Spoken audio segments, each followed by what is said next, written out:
不可否认，想要做出一餐美味的佳肴，注定离不开一口好的锅具。正因如此，很多家庭在厨房锅具上都很舍得投入，我家就是如此。平时和爱人都舍不得给自己买东西，但却独独对厨房的锅具十分钟爱。这些年买过和用过的厨房锅具数不胜数，有些是被颜值种草，有些是被营销噱头买的单。但使用过才发现，有些锅具真的不值得投入，不仅是价格贵，而且是又难伺候又难用。本期小东就结合自家的使用经验来告诉你6种不建议买的锅具，避免大家花冤枉钱。1. 蜂窝不粘锅，不建议买。这种网红蜂窝不粘锅真的是太坑了。我觉得发明这种锅具的厂家心眼比锅具上的蜂窝还多。都知道传统不粘锅多数都是带涂层的，最怕的就是高温和坚硬物，一旦涂层破损，基本就不能用了。看到商家介绍说蜂窝不粘锅无涂层，炒啥都不会粘，而且没有传统不粘锅那么娇贵，于是花了比其他不粘锅1倍的价格买回家。等用过一段时间才发现根本不是那么回事，不粘锅那是不存在的。平时炒个鸡蛋煎个豆腐啥的，那是少放一点油都不行，如果是煎个鱼，那粘锅现象更是惨不忍睹，鱼皮基本都在锅底粘着呢。此外，这种锅具分量还不轻，女孩子用起来会比较吃力，对于炒菜锅来使用的话，真心不推荐。2. 麦饭石锅，不建议买。麦饭石在我的认知里，它应该是一种天然的矿物石，所以购买它的原因也很简单，就觉得它应该是无毒无害，用着健康。但事实真的如此吗？被商家大力宣传的养生锅，其实跟麦饭石是一点关系没有。说到底，它不过就是一口铝锅，被喷上了一层麦饭石的花色而已。你以为花大价钱买回家的是无毒无害的石头锅，实际上就是铝合金加上一层特氟龙涂层，本质上还是不粘锅的一种。所以用过才发现，不粘锅的缺点也全被它继承下来，涂层该脱落还是脱落，糊锅糊底的现象还是存在，而且这种特氟龙涂层还有一定的危害性，因此不推荐大家购买。3. 鹅卵石锅，不建议买。毫无夸张地说，鹅卵石锅真的可谓是厨房的颜值担当。光滑的陶瓷面，淡黄的配色，一眼看上去犹如一颗大的鹅卵石一样漂亮，相信很多人都是冲着它的高颜值买的单。当然了，我家也不例外，但真正使用过才发现它是中看不中用。借用我爱人的一句话形容，就是美丽的废物得供起来用。为啥这么说呢？首先，作为炒菜锅使用，它既不能猛火爆炒，也不能干烧，所以使用的局限性很大。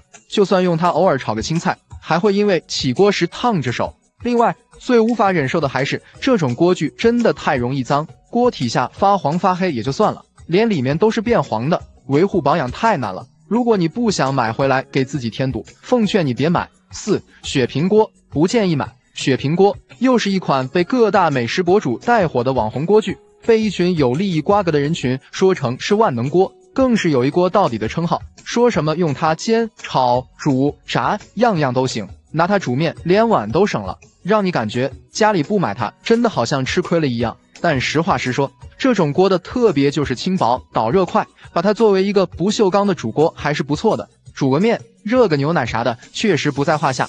但反过来说，它的优势也同样是它的缺点。如果你用它煎东西、炒菜，就会让你大失所望，因为锅底太薄，经常是上层食物还没熟呢，下面已经粘锅了，而且特别不经用，不耐烧，变色发黑，不好清洗，也是真实情况。另外，被大家诟病的还有它的木质手柄，不是松动脱落，就是烧坏开裂，300来块的锅具，还不如几十块的奶锅实用呢。5. 珐琅锅，不建议买。什么是珐琅锅？其实珐琅锅也被叫做珐琅铸铁锅，从名字上就不难发现，它其实就是铸铁锅加了珐琅涂层，外观看起来和我们国内的砂锅很相近。很多人买它的理由无非是因为它的高颜值以及很好的保温和密封性，但说实话，我真心不觉得它好用。虽说它可以适应各种热源，甚至是明火煎、炸、炖、煮、烤都难不倒它，可是它致命的缺点就是太重了。你可能很难想象，一个22厘米口径的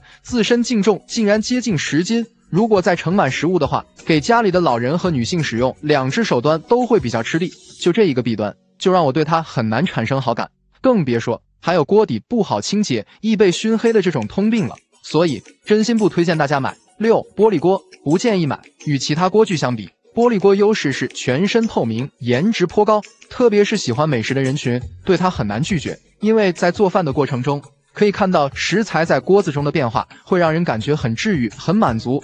没错，我爱人就是因为这个原因入手的。但一段时间使用下来，发现它的弊端也真是不少。比如说，玻璃面的材质怕磕怕碰是免不了的，因此用的时候也要加倍小心。另外，玻璃锅缺点和雪平锅有些类似，就是导热性快，所以在烹饪的时候要随时搅拌和翻炒，一旦慢了或者没看住，就会出现食物粘锅的现象。还有不好清洗也是它的通病，因为玻璃材质相对娇气，既不能用钢丝球，也不能用硬物。说白了，想把它清洗得很彻底，往往很难做到。此外，这种玻璃锅虽说都耐高温，但多多少少还是担心它会突然炸裂。所以，如果你也和我一样有安全顾虑，还是建议能不买就不买。结语，看到这里，可能有些朋友会出来反驳我说，这个锅具不建议买，那个锅具不推荐用，那是不是没有锅能用了？实际上，就我用过的经验来说，常用好用的锅就那么几口。比如说，传统的铁锅在我家的地位就从来没被撼动过，无论是铸铁锅也好，还是熟铁锅也罢，都是皮实耐造，保养好了，用着也特省心。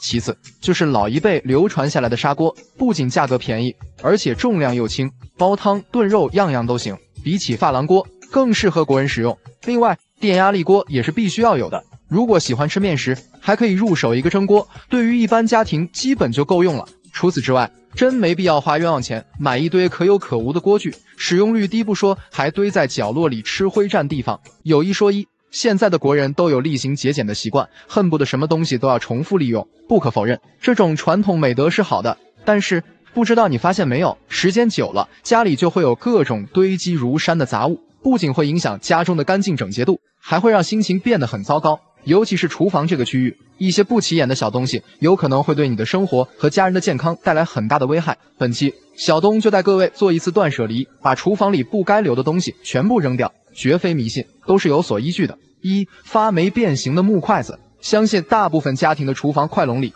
都是木质筷子，因为和其他材质筷子相比，木筷子有轻便、好夹菜、不易滑落等优点，同时也方便清洗。虽说木筷子好用，但自身缺点也比较明显，洗完后放在筷笼里很难晾干，久而久之就会出现发霉的现象。而且不管你是深度清洗还是用开水蒸煮，都是无济于事的。最好的办法就是扔掉换新，原因是因为木质筷子一旦发霉，就滋生大量肉眼看不见的细菌，长期使用这样的筷子就容易出现肠胃不适、拉肚子等问题，对咱们的健康是有很大危害的。小东建议家里有使用传统木筷的，要做到经常消毒，并且最好放置比较干燥的地方存放。发现筷子上有霉点或霉斑的，要及时扔掉换新，建议3到6个月左右就更换一次。2、没有涂层的不粘锅，现如今不粘锅已经成为了大部分家庭厨房的必备品。用过不粘锅的人都知道，它的优势就在于那层防锈涂层，一旦涂层掉落，最好别用了。原因如下：首先，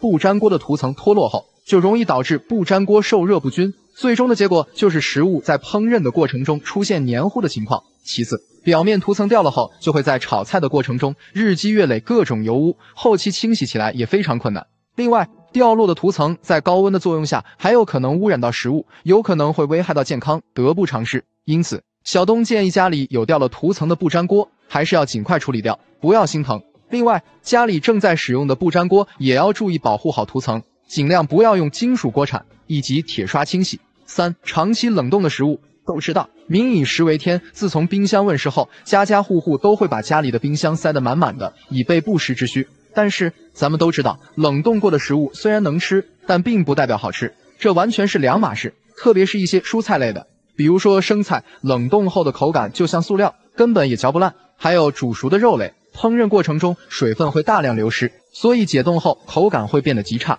因此建议大家最好隔段时间就去检查一下冰箱，看看是不是有放进去很久或者早就过期了的冷冻食物，千万不要不舍得，尽快扔掉，因为长期存放在冰箱里也会滋生大量细菌。小东建议有些食物冷冻时间长了也会出现变质、发臭的情况，所以如果发现气味不对，千万不要食用，马上处理掉。为了自己和家人的健康，也不建议长期食用冷冻的食物。4、脏兮兮的抹布。在咱们的日常生活中，擦东西的抹布是在做家务的过程中最主要的清洁工具，尤其是厨房里的抹布特别多，很多人用完之后就会摊在厨房台面上，或者丢在角落里，等下次想用的时候就用水冲一下，再接着用。而且还有不少人明明发现抹布已经破损严重，发黑发霉，甚至还会散发出刺鼻的味道，还是不舍得扔掉，以为洗一洗之后完全不影响正常使用。殊不知，高频使用的旧抹布堪称细菌培养基，上面已经有了数亿千万级的细菌。为了远离疾病和家人健康，劝你要尽快处理掉。小东建议，抹布虽小，但使用频率很高，千万别忽视卫生问题。建议日常要定期通过煮洗和暴晒等方式进行消毒。另外，使用后要及时清洗，并摊开晾干，出现破损或发黑情况要尽快扔掉换新。5. 有明显发霉的菜板。除了木质筷子外，相信大多数家庭常见的还有木质的菜板。木质菜板好拿又好用，承重性也好，但木质菜板和木筷子一样，用久了就会发霉发黑，而且看上去特别脏。这个东西一旦发霉，就会滋生大量的病菌，而且稍微有点常识的都知道，发霉的菜板还有更厉害的黄曲霉素，它的危害自然不必多说。所以木质菜板发现开裂、发霉的情况，千万别犹豫，直接扔掉，不要还想着通过什么阳光暴晒、深度清洁后再重新使用。小东建议，综上，有明显发霉的菜板，建议尽快处理换新，千万别为了省小钱再危害到健康情况。另外，家里如果使用木质菜板，建议清洗时最好撒一把盐，既能起到消毒作用，同时也能让菜板清洗更干净。此外，担心木质菜板用久发霉，可以选择不锈钢菜板，后期使用可以省心不少。6. 缺角或有裂纹的碗碟，就是家里的碗碟有部分出现缺角、缺口，或者是有明显裂纹的，要及时扔掉。这种情况在我们老一辈的家里是比较常见的，因为老年人都比较节俭，会觉得碗碟虽说破了个口，但并不影响使用，让他们扔掉自然会很心疼。但殊不知，缺口破损的碗碟危害极大，因为在使用的过程中，一个不留心，搞不好就会割破手指或者是嘴唇，得不偿失。另外，在中国传统文化中，破损的碗碟寓意也不好，长期使用也会认为不吉利。小东建议，现在的碗碟价格都不高，一般家庭都能消费得起，所以没必要节省。发现有破损缺口的碗碟，还是建议尽快扔掉换新。结语：如果你家的厨房也有以上6样东西，建议尽快处理扔掉，真的不用心疼。断舍离之后，你会发现厨房里也会变得更加清爽干净，同时也为做家务减轻了负担。视频最后也想问一下大家，你认为厨房里还有哪些东西是完全没有必要留的呢？